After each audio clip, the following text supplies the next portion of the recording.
E aí galera, beleza? Tudo bem? Como é que os senhores estão? Eu espero que todos os senhoritos e as senhoritas estejam muito bem. Aí diga-se de passagem, até então e até igual. Aproximar mais ainda a câmera, da forma direita.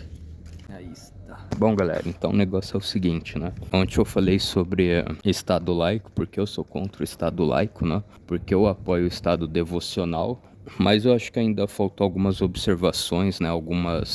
Alguns entendimentos, né? Compreendimentos, compreensões, né? Que talvez eu acho que seria melhor eu também explicar, né? Aqui pra gente não incidir em alguns erros, né? Então acho que eu vou pegar mais essa parte proselitista, né? O que seria o nosso proselitismo é universalismo, né? Entre outras coisas, moralidade, moralismo, né? Achando que é válido, né? Mesmo que um estado devocional ele não necessariamente ele seja cristão, né? Esse estado devocional ele não seja necessariamente cristão, mas ele está regrando, ele está apontando a nação dele para avante, mas de uma maneira na qual não tenha corrupção, não tenha roubo, não tenha nada, né? Isso é positivo. Bom, isso pode ser uma colaboração também entre todos nós, né? A gente fala, não, é muito melhor, né? A gente se unir, a gente defender o estado devocionalista, né? Pelo fato que, deixa eu ver assim, obviamente que isso ajuda para nossa própria existência, né? Subsistência e manutenção, né? E que também a gente pode ter uma certa crença, não? A gente pode acreditar de certo modo que o estado devocional ele consegue nortear muito melhor uma nação do que um estado ateu, um estado laico, ou pior ainda, um estado laicista que eu falei, né? Que eu acho que infelizmente o Brasil não está muito longe de se tornar um estado laicista, que é o pior, né? Que é o estado querer obrigar todo mundo a ser laico porque ele é laico, né? Mas enfim. Então vamos lá, gente. A primeira questão, né? A ser levantada, como eu falei, né? Estados devocionais cristãos, estados devocionais muçulmanos, islâmicos, né? Acho que até a parte lá de Jerusalém, né? Por mais que alguns não queiram aceitar e não queiram concordar, né? Israel tem sim um estado judeus, não, um estado proselitista judeus, né? Isso é fato, um estado devocional judeu, judaico, hebraico, né? Israelita, sei lá, enfim, né? Enfim, o termo aí, benjamianita, né? Benjamiamita, né? Como vocês queiram usar, né? Essênio, fariseu, né? Enfim, qualquer um desses aí que vocês queiram usar. Eles têm, né? Por mais que eles vão negar, vão falar que não. Assim também, né? Só fazendo um paralelo, né? Basicamente, Israel fala que não tem armas nucleares, né? Armas atômicas, mas eles têm. Mas enfim. Então vamos lá, estado devocional cristão, recapitulando, né? Estado devocional cristão, estado devocional muçulmano, estado devocional judeu, né? Judaico. Esses são os que eu vi, né, que existe. Estado devocional budista também, né, como o Butão, né, acho que o Butão colocou a religião deles oficial como o budismo. E deixa eu ver se tem mais outra religião, salvo engano, né, acho que só essas, né. Agora eu não sei, eu acho que talvez os luteranos a gente não faz uma objeção tão grande que os católicos ortodoxos têm que se converter ao protestantismo, né? A gente é meio que neutro nisso daí, né? O mais neutro possível a gente tenta ser e somos, né? De fato. Teve também um pastor, né? Eu acho que ele é da Assembleia de Deus, né? Mas isso eu acho que eu concordo com ele, né? Ele fala que, sei lá, é católico, ortodoxo, são os nossos irmãos também, porque eles se batizam, né? Em nome de Deus Pai, Deus Filho e Deus Espírito Santo, eles também tomam a Santa Ceia, né? Então também concordo, né? Com esse ponto de vista dele, e é bem por aí, né? Então, sei lá, né? Eu não tenho uma objeção do tipo, a Grécia ela é ortodoxa, né? O cristianismo ortodoxo. Não tem uma objeção sei lá, né? Fazer eles virem para o protestantismo, né? Bom, o Vaticano esquece, né? O Vaticano, obviamente que nunca, né? Mas tudo bem. Se bem que, sei lá, gente, eu sou luterano protestante, mas uma coisa que eu gostaria muito, aliás, quando, né?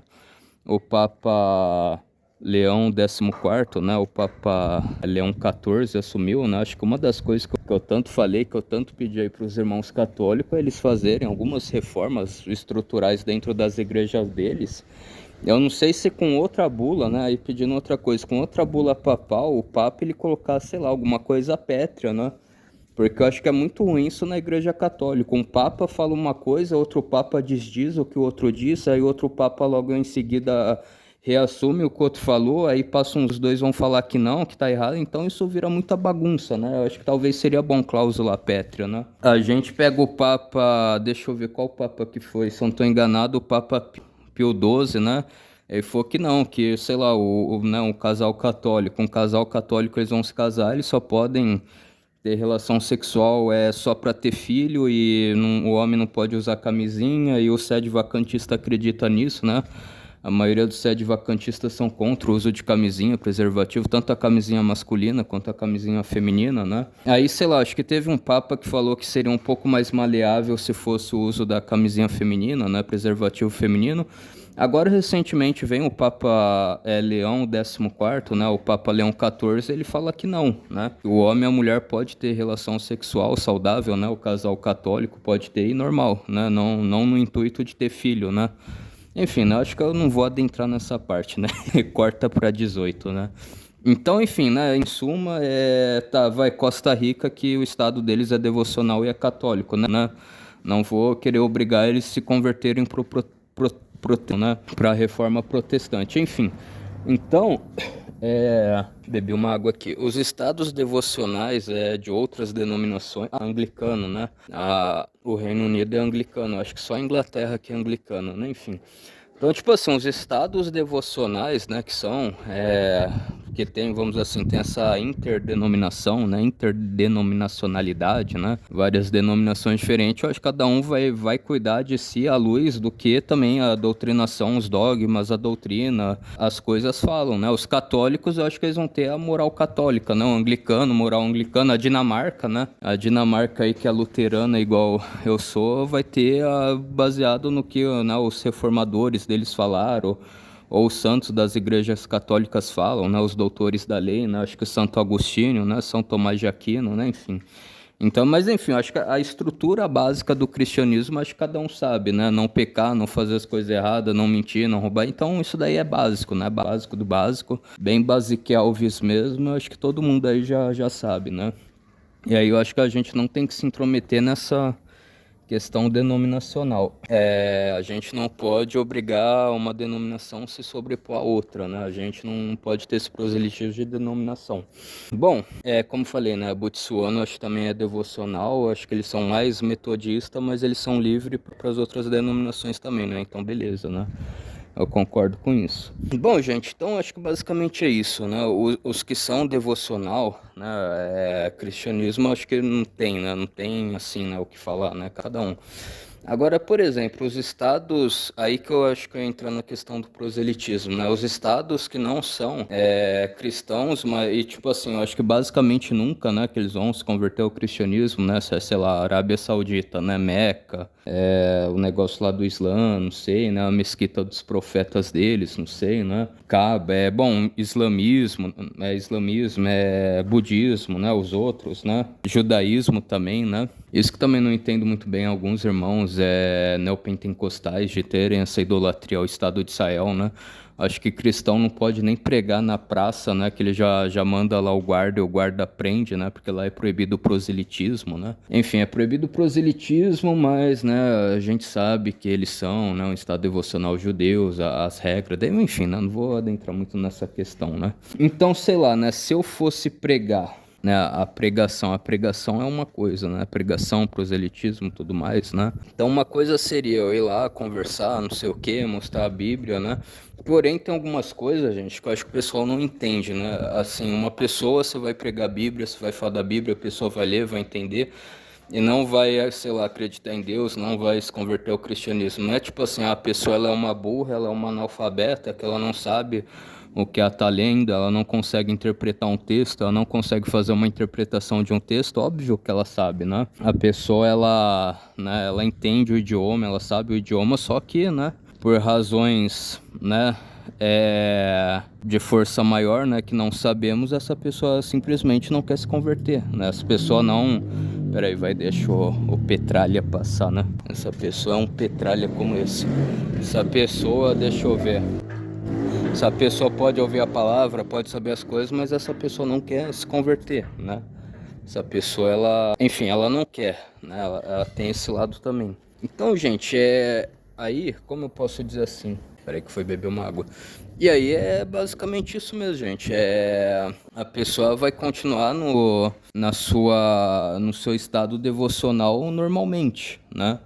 Eu também acho que é isso, não é porque, vamos dizer assim, a gente vai fazer um conjunto, né, uma liga do bem dos estados devocionais, não necessariamente que a gente vai ter alguma obrigação de converter ela, né? Mas se por acaso, né, a gente tiver a oportunidade de falar do nosso Deus, falar da nossa Bíblia, né, falar das nossas escrituras sagradas, aí vai ser outros 500, né? E baseado naquilo, né? Eu posso pregar, eu posso falar a verdade, eu posso mostrar a Bíblia, não sei, né? Vai ter um intérprete, né? Eu vou pegar um cara lá do Butão, que ele fala butanês, né? Não sei. E aí, sei lá, tem um brasileiro que vai ser intérprete, ele sabe falar butanês. Ele vai entender, ele vai mais, né? Ele vai assimilar, mas não necessariamente que ele vai ter a conversão, né? Então isso daí é um fato, né? O estado devocional também não tem essa. Um estado devocional vai obrigar outro estado devocional a passar pro lado dele, não, né? Depende do que o outro estado quer ouvir, quer assimilar, quer aceitar, senão tá tudo bem, né? Não tem problemas, né? Nós não temos problemas nesse sentido, nesse aspecto, né? Bom, gente, então acho que só para finalizar, né? Eu não sei se eu poderia falar aí um pouco da nossa soterologia, né? Para alguns entenderem, né? Eu acho que talvez isso seria um pouco interessante de eu falar, né? Eu já tinha feito em outro vídeo, né? Eu acho que talvez isso seria interessante, sim, pra gente fechar com chave de ouro, né? Porque, tipo assim, é igual eu falei pra vocês, né? Tem pessoas que vão ler a Bíblia, vão ser explicadas da Bíblia, da palavra de Deus, não sei o quê, né? A pessoa sabe, né? Ela é um idioma nativo da pessoa, então a pessoa ela sabe o que ela tá falando, o que ela tá ouvindo, né? Mas, né, ela não quer. Então eu acho que seria, como eu posso explicar num ótimo bom sentido, né? Eu tô querendo ver alguma explicação bem interessante para isso, né? Seria, sei lá, a mesma coisa, né, que as pessoas falam sobre a soterologia luterana, né? Que, óbvio, né, de alguma forma, para uma pessoa se converter a Deus e ao cristianismo, que inclui essas pessoas, né? Esse cara aí do Butão que eu falei, né, o pai chamado Butão, que ele é budista, ou sei lá, um judeu lá em Jerusalém, ou um muçulmano lá em Meca, né, na Arábia Saudita, não sei, né? Tudo também passa por uma questão do tipo assim, uma pessoa se converter é uma ação direta de Deus de alguma forma, né? Bom, de alguma forma não, totalmente a ação de Deus, né? Para Deus tocar no coração, quebrantar o coração, né? O ser humano, pela sua livre, vamos dizer assim, entre aspas, pela sua livre, própria, espontânea vontade, não se voltaria a isso, né? Pela própria natureza pecaminosa dele, não sei, né? Só falando assim por cima. Bom, aí vamos dizer assim, tem essa pessoa aí budista do Butão, judeus lá de Jerusalém, muçulmano lá de Meca, mas eu quero pegar um exemplo, sei lá, um indígena aqui no Brasil, né? Não sei mais ou menos quantos anos atrás, né? Séculos atrás. E aí teve um pastor, né? Que aprendeu a falar o idioma tupi, né? Ele sabe falar tupi, ele se comunica bem em tupi, né? Porque ele viveu, né? Não sei, né? Se casou com uma índia, né? Então ele aprendeu a falar tupi. Bom, e aí, deixa eu ver a daí, sei lá, o Alto do Xingu tem uma tribo lá isolada, ninguém falou com eles, falam em tupi, né? Eu precisava de uma pessoa lá para falar. E aí, sei lá, foi colocado uma pecha, né? Que eles eram uma tribo canibal, então era muito perigoso você ir lá, né? Eles praticavam antropofagia, que é o fato da pessoa comer um outro ser humano, né? Foi essa pecha que colocaram neles, né? Ninguém sabe. E aí vamos supor assim, há 50 anos atrás eles deixaram de ser um povo canibal, né? Eles não praticam mais esse ato, né? E tem essa tribo, né, que fala tupi, né? E tem essa pecha de canibalismo e tem uma outra tribo que também sei lá, é neutra, né? Nunca fez nada. Aí, obviamente, que esse pastor vai falar, não, vou para a tribo que não fez nada, não. Eu não quero me correr algum risco na minha vida, né? Na minha integridade física, né? De eu ir dessa para pior, né? De eu ir para o céu, né? Eu ir para o céu antes do que seria o previsto, né? Não sei, né? Ainda tenho contas para pagar, um filho para cuidar, né? Não sei, né? Enfim, quero voltar são e salvo para minha esposa, para minha família, para minha mulher, né? Enfim, então acho que eu vou para essa tribo light, né? Vamos dizer assim. E aí, sei lá, no meio da mata, da trilha, da caminhada, esse pastor ele come, sei lá, uma marula no meio da mata, que é uma fruta que dá um efeito alucinógeno, o pastor fica meio que doidão, né? Tava com fome, não tinha outra fruta, ele comeu essa. E aí, antes de ele entrar na trilha, né? Ele já tava sobre esse efeito, né? Tinha uma placa escrito: cuidado, perigo, não entre aqui. Essa tribo é canibal, se você entrar você vai morrer, não sei o que, né? Esse pastor aí tava meio doidão da marula, ele não prestou atenção, ele entrou na trilha e caiu nessa tribo aí desses indígenas que dizem que era canibal e fala tupi, né? Lá do alto do Xingu. E aí, vamos dizer assim, daí nesse momento, nesse exato momento, plim, né? Ele voltou, o efeito da marula passou. E aí esse pastor, ele começa a pregar lá para os indígenas, fala: ó, Deus, a Bíblia, não sei o que, assim assado, né? Tá, vocês não sabem o que é a ovelha, mas a mesma coisa, sei lá, uma criação de cuti, uma criação de capivara, né? Então, sei lá, o pastor das capivaras, e aí ele vai falando, né? O pão nosso de cada dia nos dai hoje, sei lá, a mandioca de cada dia nos dai hoje, né? E vamos dizer assim, a tribo inteira ouve a palavra de Deus, o evangelho, mas sei lá, só um índio, né? Um índio se converte, né? Ele fala: não, eu virei cristão, né? Eu vou falar pro meu pajé lá da minha oca, lá o pajé, o cacique, eu vou querer, né, ir com você, porque aqui não tem Bíblia, né, mas eu virei cristão, não sei o quê, que talvez só esse um índio se converteu, né, na tribo inteira, né.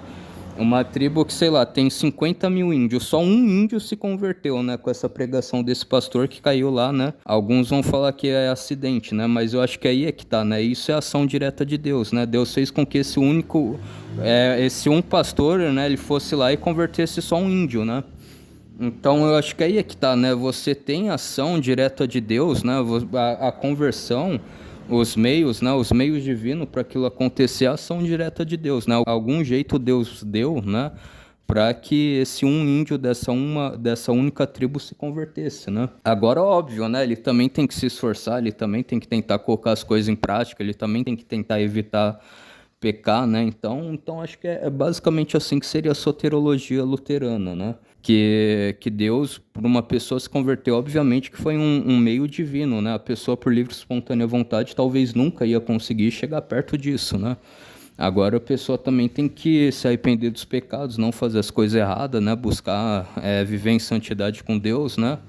Então é a mesma coisa, né, que eu penso isso, né, que eu penso sobre os demais estados devocionais, né. Se algum dia eles fossem se converter, obviamente que seria por alguma providência de Deus, né, mas eles também, né, deveriam correr atrás da salvação deles, né. É isso que eu acredito, né. Enfim, gente, então acho que vocês conseguiram entender mais ou menos, né, um estado devocional não necessariamente ele tem que ser proselitista, né. Ele tem que ser proselitista no cenário internacional, meio que obrigar os outros estados, né, de outras religiões se converterem àquilo que ele acredita, àquilo que ele prega, né? E caso isso aconteça, né, de alguma forma milagrosa, de alguma forma, né, não sei, vamos dizer assim, é uma ação direta também de Deus, né? Deus ter dado algum meio para aquele outro estado, vamos dizer assim, o Butão, né? O Butão era budista e, sei lá, teve a pregação, eles viraram, sei lá, calvinista, né? Viraram luterano. Tô puxando muito. Sei lá, viraram católico apostólico romano, né? O Butão virou católico apostólico romano. Então, óbvio, né? Foi alguma ação de Deus, né? De Deus fazer. Algum missionário, alguém que saiba falar o idioma deles para converter eles, né? Mas também tem a questão deles correr atrás da salvação deles, né? Então, eu acho que isso daí é uma via de mão dupla, né? Enfim, gente, fiquem todos aí na santa paz de Deus. Um forte abraço. Fui, tamo junto, falou, passou a régua, até a próxima. Fui, tchau.